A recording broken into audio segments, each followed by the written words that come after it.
James, we just had Shawn Hill on, the Twitter SEO guru, who it will now be the newsletter god in our industry. What do you think? That was good, man. Always good catching up with Shawn and his grilling dad. So, bro, it's crazy. I didn't realize it got smashed literally just as he sold it. Man, that shit got, dude. Google chokeslammed that fucking. Feels bad, man. But yeah, we go through him selling the site. A lot of Forbes stuff, internal linking stuff, placement stuff, dude. Partnerships. Oh yeah, true. Yeah, I really wanted to ask more about Forbes and their tactics. Like if there's like any insider tactics because of our like partnerships that we're gonna get into, right? Yep. So like we could, try to mimic that in a different industry. Yeah. Well, you guys watch the episode. And it's too white hat for Jackie. Jackie feels too white hat now. I think he's got a shower to get the white hat off and go a little more gray black hat there. Yeah. You guys watch the episode and then let us know in the comments what you think. All right. Yeah. But also while you're down there, make sure you check the description for the advice community, man. Those of you who aren't in the advice community, you're missing out. Every day, discussions on all sorts of stuff going on, marketing, SEO, ask all your questions in there. We've got lists of parasites. We've got a whole bunch of advice specials for different software you can get discounts on, man. It's all in there. It's all go. Accountability, everything. So check the description. Plus, you go through that link, you get a discount, lifetime discount every month. Plus, you don't need to get interviewed. You're straight in. So use that damn link. Yeah, and just today, freaking dude, I asked a question in the off-topic channel. Man, I was like going through some shit. I was like, ethically and morally, should I attempt this partnership? I think the answer is chase the money. But did you listen to the MFM? Listen to the MFM podcast covering that stuff? You haven't heard that?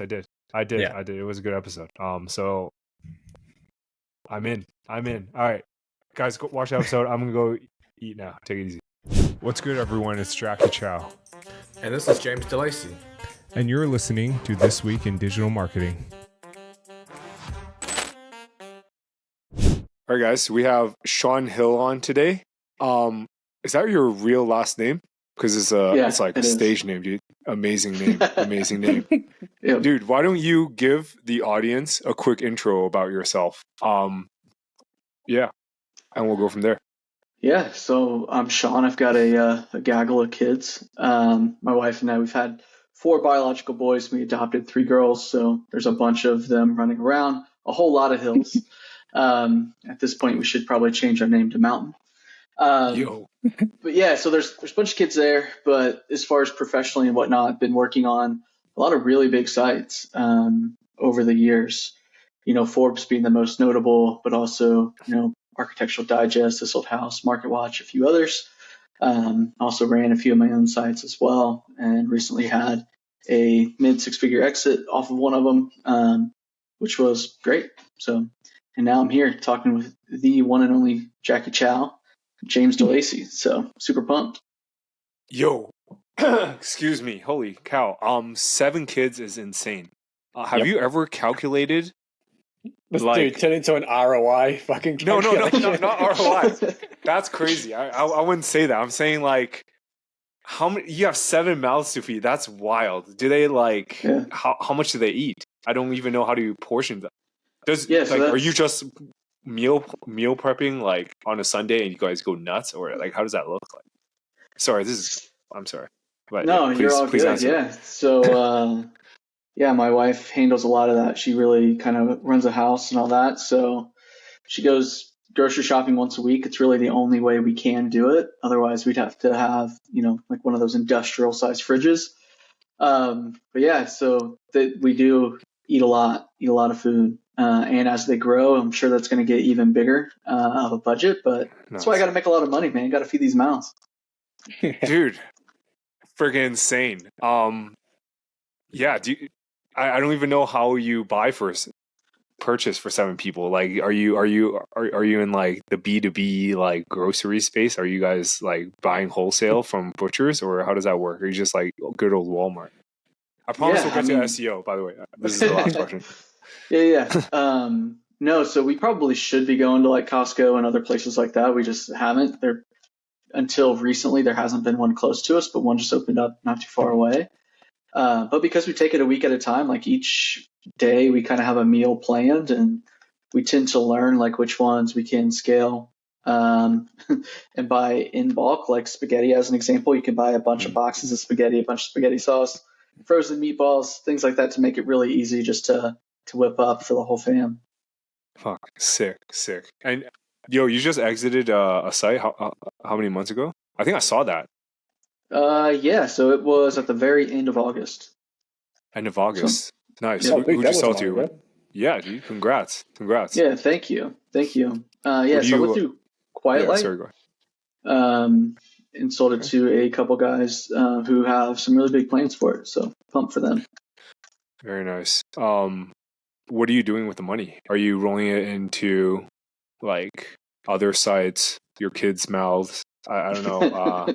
Real estate. What are you doing with the money? Yeah, it's all going towards the Shawn's Kids Food Fund. No way, actually? No. So I actually wasn't sure. I wasn't sure what to do with the money, and I was gonna go right into like another site and invest, like or buy a pretty big site or invest in one. And it didn't seem right at the time.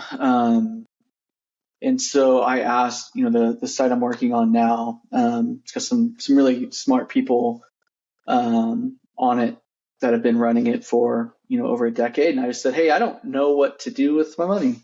Because I'm just a poor kid from the trailer park, man. I've never had this kind of money. So I, for right now, it's just sitting in a high yield savings account. Nice, man. What's like the rest of your portfolios looking like right now in terms of like stocks, real estate? What's the split? Or are you just high yield savings account? Like, yeah, I mean, there's smaller like, retirement accounts and whatnot. Haven't got into real estate.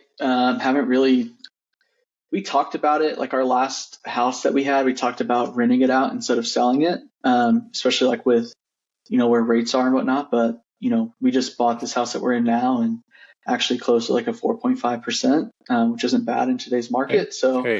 Yeah, we decided like, hey, let's just go ahead and sell it, because trying to manage a house that's in a different state, it just didn't seem like fun for us. So nice. Yep. Nice. You mentioned what you're working on now is with a bunch of smart people. Is it the moving business that you were talking about? Yep. I think I know the guy. It's Ryan, I believe. Yep. Is that his name? Yep. Yo, how's working with them? Moving business is like pretty competitive, right? If I remember correctly. It is. Yeah, it's very competitive, and I think that's what keeps it fun. I kind of tweeted about it and joked about it, but like working at Forbes specifically, there were some really cool people that I work with there. But the job itself was kind of boring. Really? Yeah, only because like there was a lot of red tape and whatnot, and you would have to wait for things to get done, and it was slow. And this is going to sound so stupid, but because you don't have like a piece of the pie, like as an employee there, like you rank for everything that you try to rank for, and it's like you lose that competitive fire. So moving back over here and working with these guys where we're competing against these media giants as kind of a smaller fish in that pond, it's really competitive. So you have to do all the little things that you grind on that you do. Like if you're running your own niche site, you get to do those just on a bigger scale, and it's a lot of fun. Is this a real world moving business, or is this like an affiliate site? It's somewhere in between. So it's not an actual moving business, not quite a broker either, but just like a moving resource for people looking to move. And so it does help, so it's a little bit of lead gen, not a whole lot of affiliate, but yeah. Nice. We've got we've got a lot of stuff like with them that we work on, a few other sites that I can't mention that are doing really well. And just some of the tech that they're building out is just incredible. And hopefully I'll be able to talk about that really soon. Yeah. You mentioned stuff you can't talk about, and that got me interested. Is it more on like the affiliate side, or is it more on like lead gen side? Like which direction, or can you not speak on it at all? No. And this is within their business, right? Like within their... No. So, well, yeah, with them, but like a completely different angle. So it's outside of moving. Nice. Yeah, it is. going to be more lead gen, Okay. but also I think you talked about it recently in one of your episodes where it's like a Parasite 2.0 type of thing. There's just some really nice partnerships happening as Yo, you're getting well. into that too? Jackie's let's like, go. I'm in. Well, I mean, I'm so hyped for that. I worked at 3 ships before Forbes, and that's all we did. So let's say more about that. I don't know what 3 shifts is. Like, is it? Go deep. Go deep. Yeah, they're a media company, and they've got some owned and operated sites that they run, but they also have partnerships with some really big sites as well, Like where they're just media kind of running conglomerates? their. Mhm. Yep. So what did they do then? Did they just sell portions of the site exclusively to them for content, or is it something different? Yeah, it's in like the non-disclosure that I can't talk about how they structure any of those deals, but what I can say is that it was really fun. Instead of trying to dominate for a keyword, you're trying to dominate an entire SERP. You're trying to dominate page one. So you're not just holding one position, you're holding multiple. And there was a time where some really competitive keywords, we were holding like 4 or 5 spots on page one, which was awesome. Crazy. Okay, so you mentioned that you don't get that sense of satisfaction from Forbes because you got no skin in the game. But like, was it more fun with 3 ships because you're just absolutely like dominating people? You know, like other people have 0 chances of competing. Yeah, is that it was more fun with 3 fun ships? Yeah, for sure. Yeah, and it was like my first like SEO job, so I just the knowledge that I learned, it just scaled so quickly. Just getting diving in head first, learning from other people who've been doing it for years, and learning about CRO and ranking and doing all these different things to be able to do it. And it was just a lot of fun because there was just so much and compacted into a couple year span. That's what made that so fun. And it's not like it wasn't really like that boring. Like there was still a lot of like fun stuff that you're doing, and it's always fun to win. But it lost its appeal when like, hey, as an example, like I won't say exactly how much I make, but let's just say I was making 50,000 a year. It's like, okay, well I can keep making 50,000 a year and making this company millions of dollars that I can attribute to my efforts, or I could go run my own site and try to make 50,000 a month, and I get that whole piece. So it just lost its appeal. Just like there's a certain cap, I guess. yeah. Did you have any like bonus structures at Forbes or at 3 ships? Like if you for example owned one publication completely and then you make the company freaking $10 million a year, is like the bonus at the other side of that like 10 grand, or is it 0? Yeah. So yeah, both of them had bonus structures in place, but they were kind of set ahead of time. So whether if I came in, I did my job, and I increased revenue by $20,000 per month, like versus $200,000 per month, it didn't change what my bonus was. That's crazy. Yeah, that's crazy. Yeah, and that's the one downside of working for big media companies and having access to seeing how much money you're actually helping them make, and just being a smart person. Like, hey, I could go do this on my own. It may take me a few years, but I can get a much bigger piece of the pie doing it on my own. Yeah. And that's crazy. Can you I don't want you to like break your NDA, but like at 3 ships, like which niches were you in, or can you not speak on that also? Like any direction you can give me. Like I'm just personally curious. I could probably Google it, but I don't. Yeah, I mean, you definitely could. It's Googleable, and so just keeping it kind of broad. They covered pretty much everything, but like any home service or almost any finance topic as well. I think they got into as well. Anything that pays a lot of money. Yeah, fair. And with Forbes, were you on the advisor side or like the personal shopper section? I study Forbes like no tomorrow. You wouldn't believe it, man. Yeah, I was on the advisor side, and I covered like insurance and whatnot.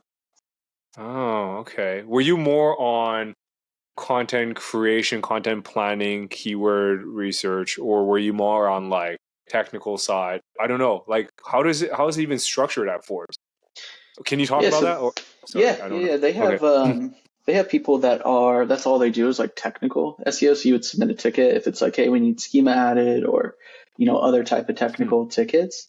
But as far as like running audits and updating internal linking, anchors and suggesting different types of outreach for backlinks and things like that, but also planning and creating content briefs and all the keyword research ahead of time. That was on there. But I would say like the bulk majority of our time was spent updating and optimizing current content. Again, some of those pieces, I mean, in the insurance world, when you're looking at, like life insurance or pet insurance, those things are so competitive because they pay out so well that some of those pages are getting touched daily.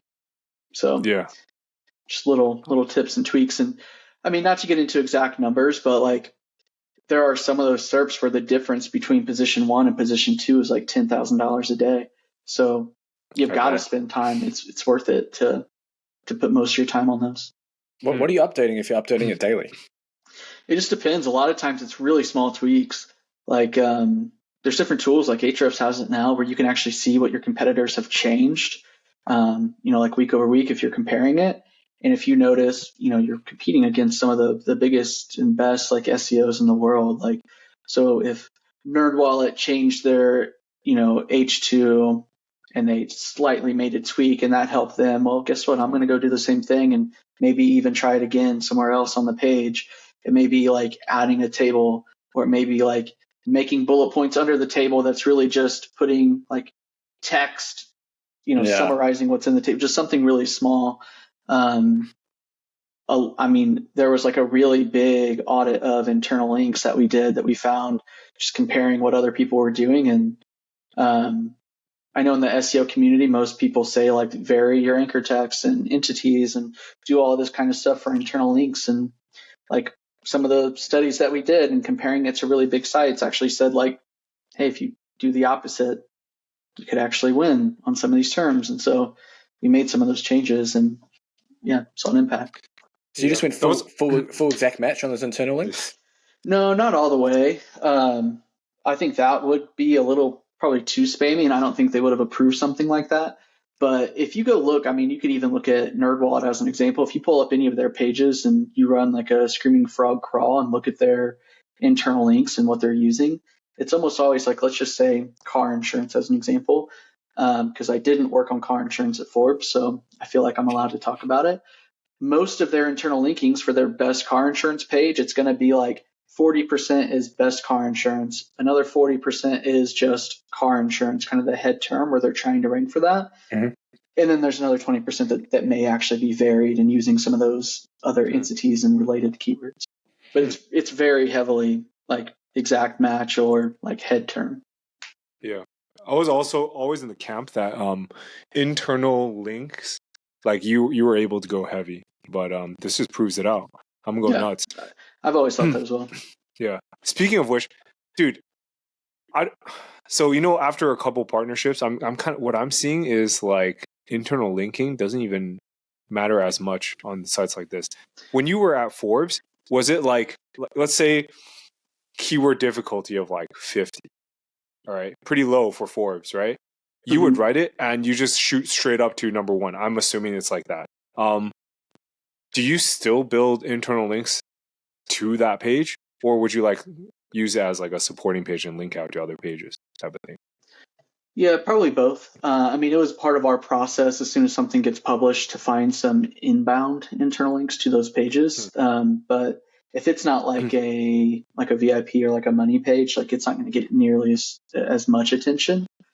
And the internal, like just the structure itself of Forbes, like it's done so well that any page, there's not ever going to be really an orphan page. Yeah. There's going to be on some lander somewhere that's connected to the advisor directory, which is linked directly from the homepage. So every page is going to be within like 3 to 4 clicks of the homepage.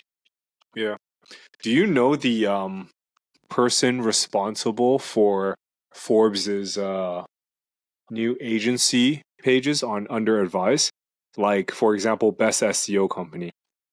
Oh, like who's actually running that? Yeah, because they're ranking now, and freaking crazy, dude. Such a great idea.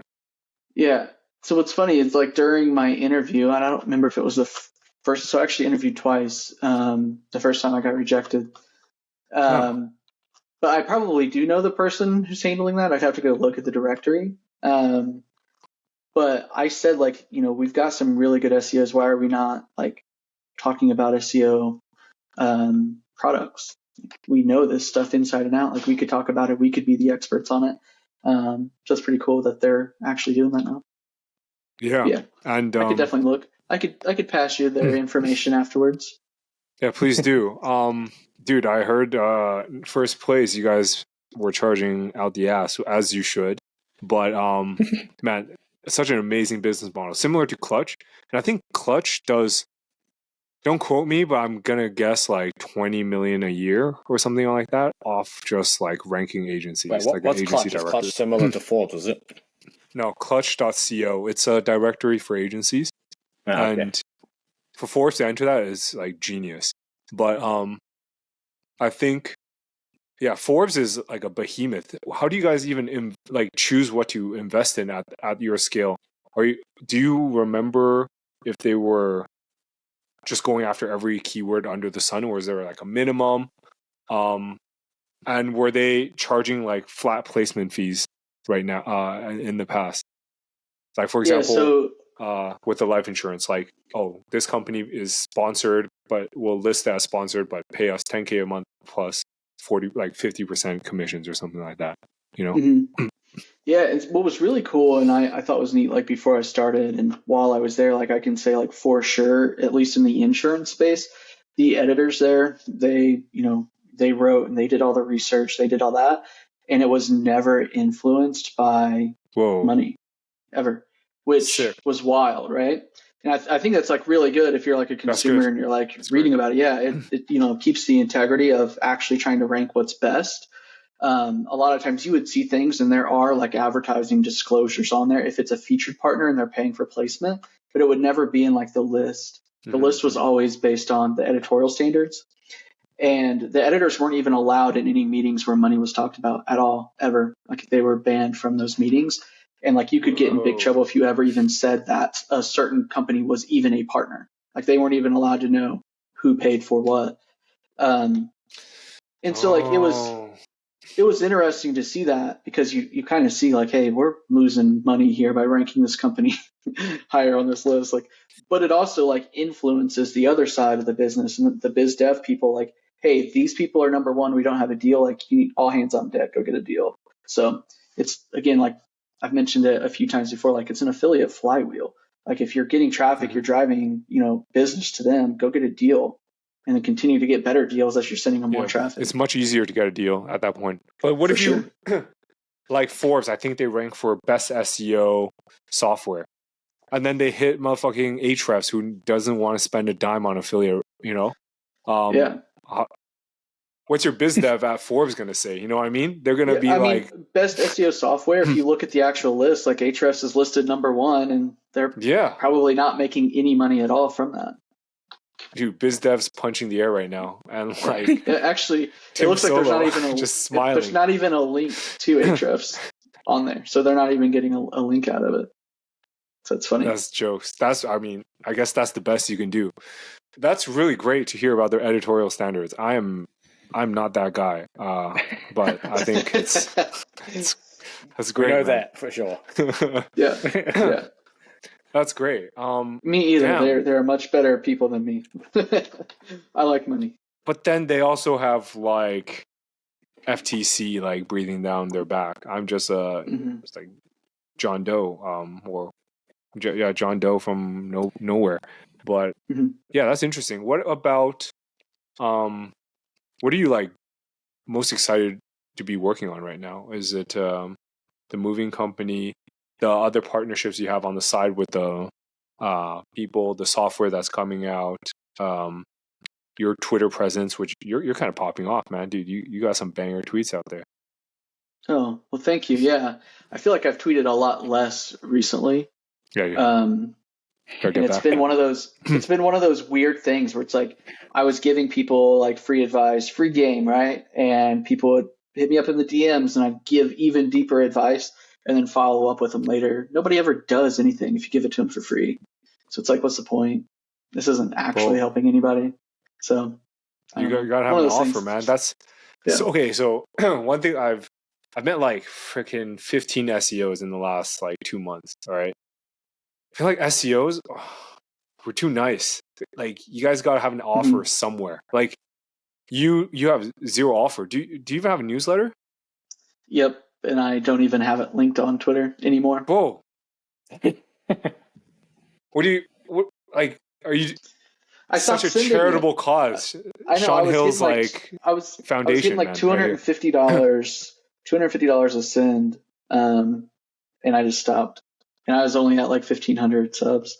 I just stopped. It just lost its appeal. It wasn't fun. What appeals to you? Is it like dollar signs, or is it more like the effort? I don't know. I guess it's at the time. I mean, not trying to get too deep or emotional, but like selling my first site and moving across the country, like there was so much stress and other stuff. I'm like, this is not important in life. Like I got to take a step back. I've got too much on my plate. So, I mean, eventually I'll probably bring that back because it was fun while I was doing it, but like it felt like a job. I don't like that. That's fine. That's fair. Yeah. Wish I'd say to that, outsource that shit, dude. I mean, yeah, true. I think, I've spoken to so many people who have like a significant following, people who speak at conferences, and they're like, at the end of the talk, they're just like, all right, see you guys.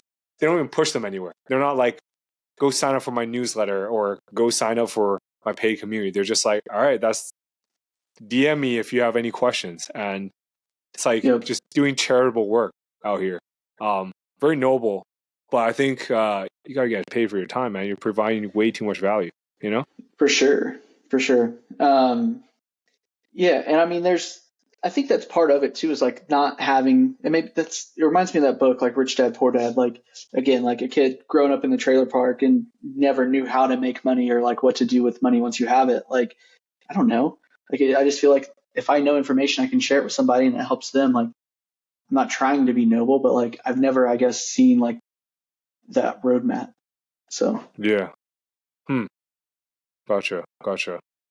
All right. And what else are you working on besides work, you know? You're like the moving thing. Any side business right now? Nothing right now. I mean, there are those other things I can't really talk about. Those will be really fun.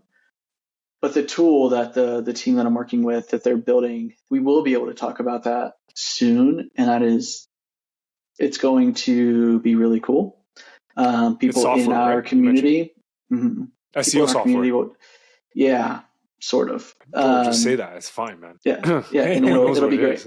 Yeah, it's going to be awesome. But outside of that, like not working on a whole lot of other stuff, just since we just moved and still getting settled in, just doing stuff around the house and making a house a home. Like you can see behind me, every wall in the house still looks like that, just plain white. Yeah.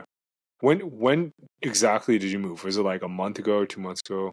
Yeah, I mean, it was probably like right at like 6 weeks. Damn. All right, fair enough. Then I won't bug you too much about like why aren't you working more? But so I have 7 kids, Jackie. Yeah, dude, I seriously do not know the feel. 7 kids is wild. Are they all at home, or do they go to school right now? Like, what's their... 6 of the 7 of them are in school now. Before we moved, they were all homeschooled. So literally, like all 9 of us were at home all the time, 24/7. Like. Dude. It was awful. But now 6 of them are in school. Only one of them, the 3-year-old's hanging out at home with mom. Oh my goodness. Holy cow. Homeschool? Did you get any work? How do you get work done? Yeah, so over the last, running that, I have my own office and whatnot, so close off the doors and I'm in here locked it's in. It's locked, I'm guessing. Like double bolted. And then building that other site, it was all built at night once they went to bed. I mean, I'd stay up from like 8, 9 o'clock at night until 1 or 2 in the morning, just grinding. Damn. Damn. Do you talk about that site publicly? I think I don't. Do you? Yeah, I talked about it's the Grilling Dad. Yeah. Oh, sick. Yeah. Oh, thank you. I didn't want to say it. But yeah, dude, the It got Grilling Dad. smashed in this update, which sucks. I saw that. Feels bad, man. And it But you sold it, bro. Fucking congratulations. What's crazy is it was the day that the money hit my account that the helpful content update just like crushed it. No Dang. way. Yeah, and one of the things, like I was looking at it, I know, like literally, there's no way I could have like predicted that or timed it. So I felt bad at first. I mean, I still feel bad just because the guys are like really good dudes who are running it. But like I'm trying to help them out, and I was looking at the site now. It's like the posts that are actually performing well are more like safety, like how long can bacon last in the fridge, versus like the best, charcoal grills that, all these posts that used to rank for. So I think I probably went too broad. There's definitely some topics where I covered like a lot of long tail topics that could have been answered like in an FAQ on a beginner's guide. So there's just a lot of those things where it's like learning opportunity. So we'll see. Have you noticed like e-com stores are ranking more for like best keywords now? I don't know if you're seeing it on your SERPs at all. I'm seeing it on mine. Yeah, definitely. Definitely seeing some of that happening, but also like specifically in the barbecue space, a ton of like media sites just came out of nowhere. Like, you know what? We're going to start ranking for all these products too. And so that sucked. So now there's more competition. Google's confused about the site, plus the updates, and so just horrible timing. Yeah. Or great timing if you're me. Yeah. Fuck, dude. Like phenomenal like sale. Congratulations. I think you shouldn't feel too bad for the people who bought it. They're not like beginners, right? They're not just like a couple people scraping together. They are beginners? Yep. Had no SEO experience. Fuck! Oh, shit. I know. And so to me, I'm like, how do I explain to them like I didn't know this was going to happen? Wait, do they say like you screwed them? No, and I don't think that they think that at all. At least I hope not. I've been going out of my way. I mean, trying to help them, offering advice, and actually like still getting into the site and doing some updates and whatnot. So what do you think would recover that site? Or what do you? I mean, you mentioned obviously you went a bit broad, but what would be the plan of action to recover it? Yeah, I mean, it would probably be pretty bold and just making a decision like, what do you want to rank for? Do you want to be this food safety site, or do you want to be a site about grills? And then taking a hard stand and cutting a lot of the content that doesn't align with that direction. But then I feel like there was a lot of really good branding that was going on with the site. And so continuing to do that, I think that they've already posted a few YouTube videos of their own and continuing to go that route and just meeting the audience like where they are and where they prefer to get their content. Because people who love barbecue love watching barbecue videos. That's true. Like I'm not affiliated with this site at all. I've talked to a lot of guys in the barbecue space, but not this guy. But there's a site, it's thebarbecuelab.com. I think that's what it's called. And his YouTube videos are phenomenal. Like every video that he puts out is like him actually like testing out like, 5 or 10 different grills at the same time. And then now he started to translate and putting that into content on his website and just dominating, as he should. The content's phenomenal. So I think I think he's definitely doing it the right way. And so that's part of what the recovery plan would be too. If I were still, like running the site, every post that I decided to keep would have a corresponding video. I see that more and more though. Like people who start on YouTube and there's review spaces that just grow huge and then just go into start making it into a website and then the website just crushes. It's almost like doing it in reverse. Yeah, it's like the way to do it now. Thought. I like connected with this dude who made amazing recipe videos and had a couple 100,000 followers on social media, and then decided to make a website and just send people there from social media, mainly from Instagram. And his first 30 days, there was like over 25,000 people visit his site. First 60 days, so that second month, it was like 50,000. And it just like grew. It's crazy. When you have that audience, they'll go anywhere that you ask them to. Fuck, sick. I don't know if you've seen it. Speaking of grilling, Dude, some of my sites aren't grilling. Have you seen my sites in the serves? Like far and away? Yeah, didn't want to say it, but yeah. Yeah, far and away, exactly. Dude, we rank for a we can fuck cut ton. that. Sorry. No, But it's yeah, cool. yeah. Keep that shit in, man. Send me more But yeah, for sure. CTRs. Well, you wouldn't believe where that content's from, man. It's like I've moved that content like 3 times, and it's really? still ranking. Yeah, Yeah, dude, that's awesome. It's unbelievable. Yeah. Human written, yes. Crappy content, also yes. But it was like these. So this is to response to like the grilling dad. I think what I've been doing is like if you're hit by an algo update, I'm just like, dude, this site is gone because all penalties are on a domain level. But if you move it onto like a site that's Google's liking, that content is still gonna rank. And dude, I've done it 3 times with the same pieces of content. You just de-index it, and then you just like I've been like rolling it into, and far and away has been the last destination. You got like 10% dinged on the last update, but we're still there, man. We're still there. I can't wait for grilling season. Shit's gonna go crazy. So they need to switch over to thegrillingmom.com. Yeah, something like that. Or like buy something or have a site that's doing really well on this like latest update. If you move it all over, that shit is gonna rocket. So more examples would be I strike up partnerships. First thing I do, I just move all the content that used to rank onto these sites that like Google, like DR90s. That shit's gonna rank instantly. You know what I mean? Because it just checks all the on-page boxes, and all you have to do is have a nice domain. What's the process for de-indexing properly? Dude, it's so easy. It's just in Search Console, just de-index that shit, and then sweet. Yeah, it's one and done.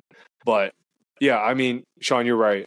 You should be approaching it like the barbecue lab. I'm just here for it. Like, I just need 1 year, Shawn. I just need 1 year, and then I'm out. But yeah, I think YouTube's where it's at. Would you ever move to YouTube? Like, probably not grilling, but like, are you gonna hop on the YouTube hype? For sure. Yeah, and it depends. I've talked to a couple people about partnering on a site and like really going in and branding it and doing really well that way. And YouTube would be a big part of that strategy, almost bigger than the site itself. So yeah, I definitely would. I definitely see a lot of value in doing that. Gotcha. And now that you got your solid, I'll say nest egg because it's 6 figures is significant. Pretty sure freaking mid 6 figures. Like you're balling out of control right now. Got a bit of money. You have a steady income with the moving company. Like, what's your next home run? Do you have? Can you speak on it? Like, do you have equity with the moving company? Is that your home run? Are you gonna move on to something? If you see something that's like a home run, you'll pursue it with all your energy, or what's the thing? Yeah, so there's not equity involved in this. I think that there's probably potential for that someday. Again, just the guys that are working there are just really smart and like really good at what they do. So I'm still learning like a ton there. And yeah, who knows where that's going to go. Next home run, I'm not sure. Haven't thought that far. It's definitely not going to be just a content site. I don't think that there's just the TAM there is shrinking rapidly. So I agree.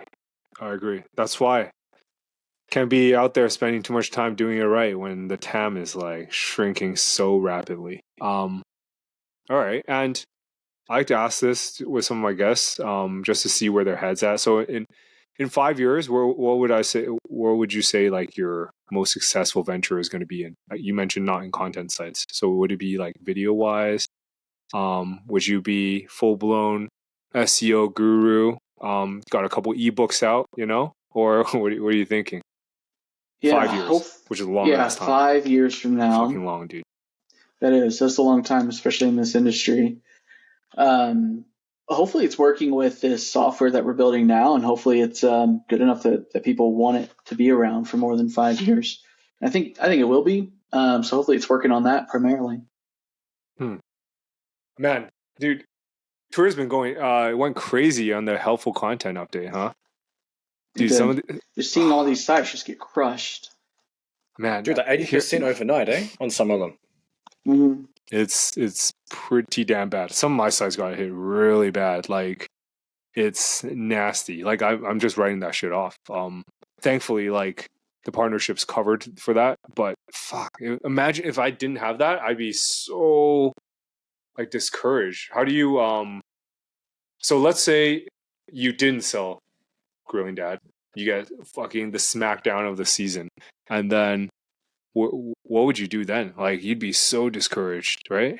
But For sure. For sure. I would, how would you deal with that? I think just take it as an opportunity to step back, reassess the site again, like have a plan of attack, but also diversify. Like more than anything, like kind of like what you said, like you have partnerships that help. So you don't really, I mean, sure you care, but you don't really care just because you have other things going on that are bringing in money. And a lot of people are, all their eggs are in one basket, and that's just not how I would want to do it. So I would just use the opportunity to say, hey, I like this niche, and whether I make money in it or not, I'm going to continue doing it, but I'm going to start this other one over here that's sole purpose is to make money. But also, like, you've got to diversify your strategies too. You can't be all AI content like on one site. Like, but I think you should try that. Get in there and try it, see what happens. You can't just be hero links. Like, do some tiered backlinks. Try tier 2, try building out tier 3, find out what happens, see how it affects things. Like, start testing, use all these different methods to find out. There's probably a blend of black hat, white hat, a lot of people call it gray hat, that will work, that can make you a ton of money. Kind of like what you said, and I think there's another quote, like, I'm here for a good time, not for a long time. Like, you got to have one of those sites where you're just in it to make money, and that could be your cash cow until it's not, and you're okay when it dies. That's what I'm saying, man. That's gonna be on my tombstone. Beautiful, man. You bring a tear to my eye. But yeah, I think definitely diversifying strategies. I don't think people do that enough. Maybe they'll have like two sites, but exact same strategy, exact same smackdown on every update. Yeah, and I don't think you're going to learn much from that, from an SEO perspective. Yeah. Quick, I also don't think just really quick, something I don't think a lot of people have done, and it was talked about a long time ago, and people don't do it anymore, is creating a site and just trying to rank for gibberish. And a lot of people don't even know how to do that, so they haven't actually learned how to rank. And so I think more people need to try that stuff. Yeah, I agree. I just want to go back to Forbes and what was it? Three sales or 3 shifts? Fuck me. What was like? How would you even approach a link building on that? That's got to be insane. Is it more outreach? Is it outreach into paid? Is it agency? Is it all of the above? I know a lot of like huge companies do all of the above. They try everything. But like how do they even approach it? So let's say you write for best life insurance. You write it hits number 8. Not top 5, so you want to push it up. What would you do for best car insurance? Because you weren't involved in it, let's say hypothetically speaking. Yeah, so I mean, Forbes strategy, and I mean, it's all public. You can go look. Like, they don't, at least while I was there, like, they weren't building a ton of links like with outreach to those money pages, but they did a lot of like data studies and paid for surveys and put together these like PR pieces and did outreach that way, and then internally link to the money pages. Yeah, fuck. And then no way, it's the opposite. Really? Yeah, it's the opposite. Like at 3 Shifts, where I mean, they did that stuff too, PR, approaches that way, but they did a lot of outreach. They had teams that's all they did was outreach all day, every day, using multiple aliases. Sure. And getting links that way. I should have just outreached to Jackie. Yeah, dude, would have sent you my whole inventory. No, dude, that's the answer I wanted from Forbes is like, they did the sketchiest shit, but well, you think like that sketchiest SAPE links straight to like money pages? No, not SAPE, but like, a couple niche edits here and there would be nice to hear. also didn't want to hear that they have some sort of editorial standard. That just goes against like, from my point of view, like a lot of the SERPs we're trying to go for, like Forbes at the top, I'm like, nah, man, fuck these guys are like the evil corporation on top. But dude, turns out the evil ones are fucking ranks 5 and lower. Feels bad, man. The evil one's a Jackie and his swim socks. Fuck. Yeah, but that's all right. Good to know. You really went to bat for Forbes. They try to do it the right way. Yeah, that's. I mean, that's good to hear. Listen, I gotta cut it short today. I have a dinner reservation. I'm starving. I'm doing like this. I fasted today, so this is my first meal. I'm gonna go to a steakhouse right now. I'm really excited for that. Yeah. I hope you enjoy it. So yeah, thanks, man. Yeah, dude. I'll just DM you a picture just because I know just tell me how it's cooked, and because I know you're the professional here. And where can people find you? Twitter. It's all I am. It's the only place. Actually, dude, hold on. Jackie taught me to do this. Subscribe to my own newsletter, shawn.beehive.com. Let's fucking go. See? I learned. A great URL. Great URL. Amazing, man. Thanks for coming on today. It was great to finally chat. Yeah, thanks for having me on. I'll see you in the Twitterverse. All right. See y'all then.